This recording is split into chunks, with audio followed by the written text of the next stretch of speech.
Bonjour à toutes et à tous, bienvenue aujourd'hui dans la Géozone. Il y a quelques mois, on a parlé de l'indépendance de deux régions françaises, la Bretagne et l'Alsace. Mais le fait est que dans ces deux régions, l'indépendance n'est pas vraiment la priorité. Donc on va étendre notre spectre et voir aujourd'hui 5 régions qui souhaitent obtenir l'indépendance à travers le monde.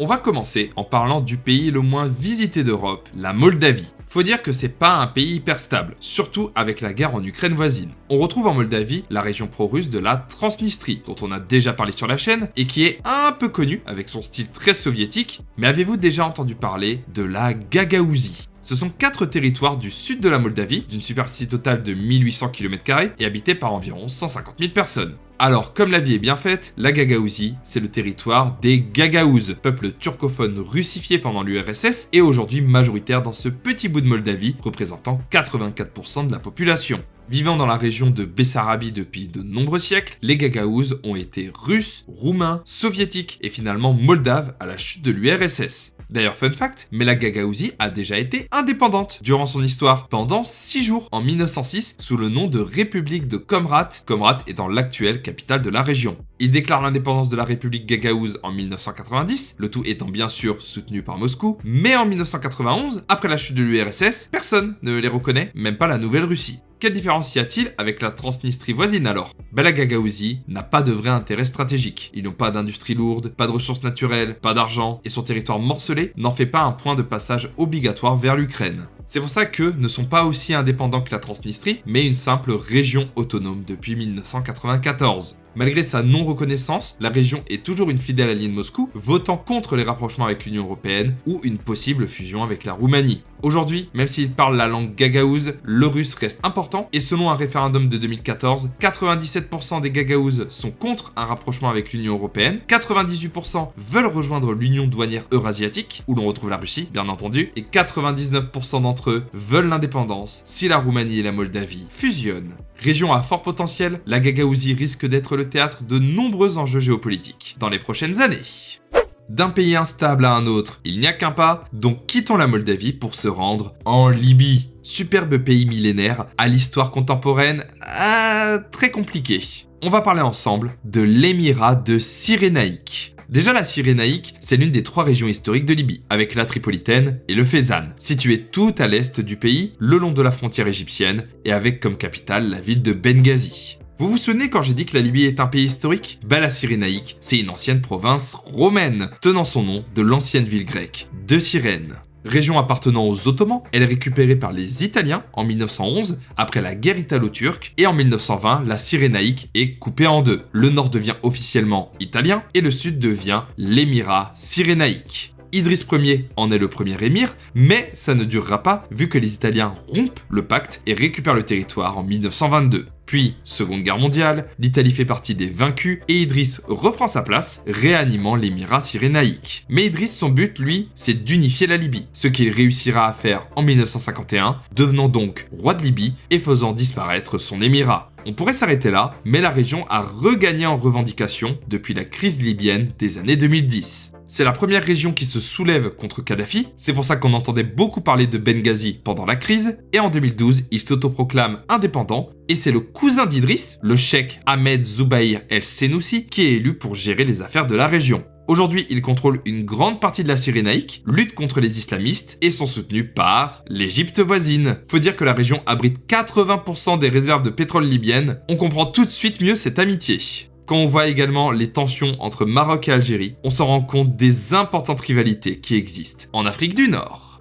Je pense que vous l'avez remarqué, mais on parle rarement de territoire francophone dans ces vidéos sur les régions indépendantistes. On va changer ça aujourd'hui en parlant de l'Acadie. Située en Amérique du Nord, l'Acadie, c'est l'ensemble des communautés francophones du nord-est du continent. Alors là, vous devez tous penser au Québec, Callies de Tabernac, alors qu'ils ne font pas partie de l'Acadie. Les Acadiens sont en fait les francophones vivant dans les provinces canadiennes du Nouveau-Brunswick, de l'île du Prince-Édouard, de la Nouvelle-Écosse, mais aussi dans le Maine aux États-Unis et un peu au Québec. Et là, certains vont me parler de la Louisiane, état le plus français des États-Unis, avec une minorité francophone, sauf qu'on appelle cette dernière les Cadiens, et ce sont tout simplement des descendants des Acadiens. Les Acadiens sont aujourd'hui plusieurs centaines de milliers en Amérique du Nord, difficile d'avoir le chiffre exact, et ce sont les descendants des tout premiers colons français Français arrivaient en Amérique au XVIIe siècle sur les côtes du Maine et du Nouveau-Brunswick. Ils développèrent des liens avec le peuple autochtone des Micmacs et s'installent le long de la côte lors de l'établissement de la frontière avec les Britanniques. Mais vous le savez, les frontières du Nouveau Monde sont fragiles et une partie de l'Acadie est conquise par les Anglais en 1713. Mais les Rosebifs, ils ne veulent pas de francophones catholiques chez eux, ce qui va mener au grand dérangement et à la déportation des Acadiens entre 1755 et 1763.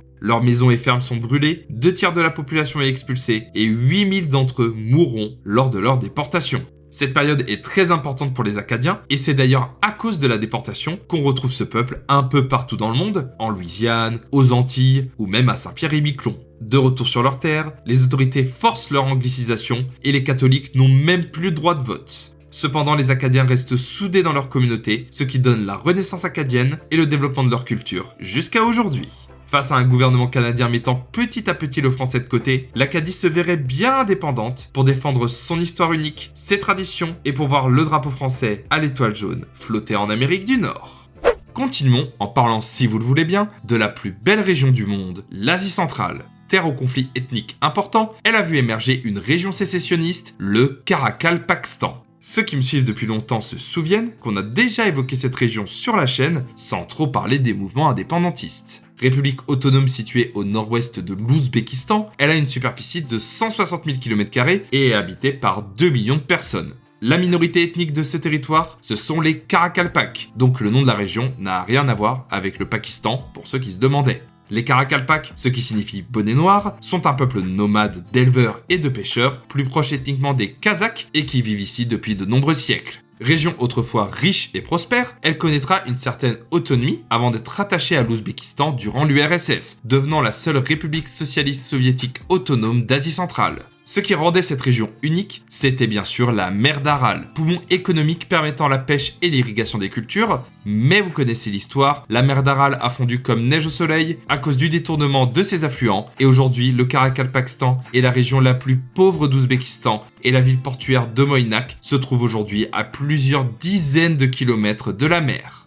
La pauvreté de la région et la défense de la culture karakalpak sont donc un terreau fertile pour les indépendantistes. Déclarée indépendante en 1990, la République du Karakalpakstan a toujours été mise sous le tapis par l'Ouzbékistan, qui n'a jamais proposé de référendum d'autodétermination aux habitants. De nombreux mouvements se sont formés depuis la chute de l'URSS, mais sont contraints à l'anonymat, sous peine de finir en prison, faisant que les indépendantistes n'ont aucun poids législatif. Mais certains Karakalpaks ne veulent pas l'indépendance, mais plutôt rejoindre le Kazakhstan ou encore la Russie carrément, qui aiderait dans l'ombre les contestataires. Et très récemment encore, en 2022, il y a eu des manifestations dans la capitale Noukous contre la fin de l'autonomie de la région, faisant 18 morts. Région également riche en pétrole, peut-être que les Karakalpaks arriveront un jour à s'émanciper du pouvoir ouzbek.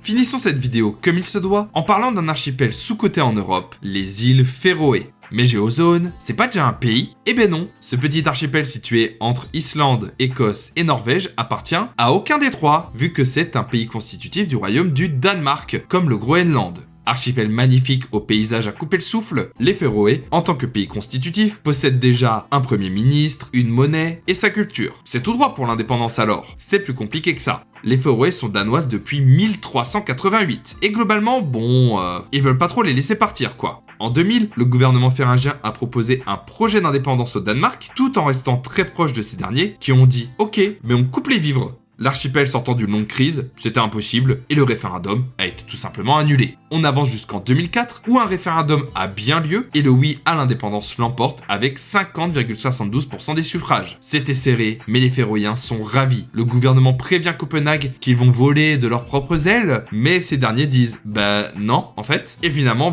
ils sont toujours pas indépendants. Un nouveau référendum accepté par le Danemark devait avoir lieu en 2018 avant d'être étrangement repoussé pour une durée indéterminée. Puis même s'ils avaient voté pour l'indépendance, tout le monde n'est pas d'accord entre l'indépendance complète et immédiate, ou on garde des liens avec le Danemark, entre on reste danois, ou on espère gagner en autonomie, etc. etc. Si les Féroïens arrivent à se mettre d'accord, à écrire leur propre constitution, et si le Danemark joue le jeu, alors les îles Féroé pourraient peut-être devenir un pays à part entière. Merci d'avoir suivi cette vidéo sur 5 régions qui veulent l'indépendance, j'espère que ça vous aura plu. Vous connaissez d'autres régions voulant accéder à l'indépendance? Dites-les moi dans les commentaires. abonnez-vous gratuitement à la chaîne pour être tenu au courant de la sortie des prochaines vidéos et venez me suivre sur mes réseaux sociaux pour avoir toutes les actualités de la chaîne. À la prochaine dans la Géozone, ciao!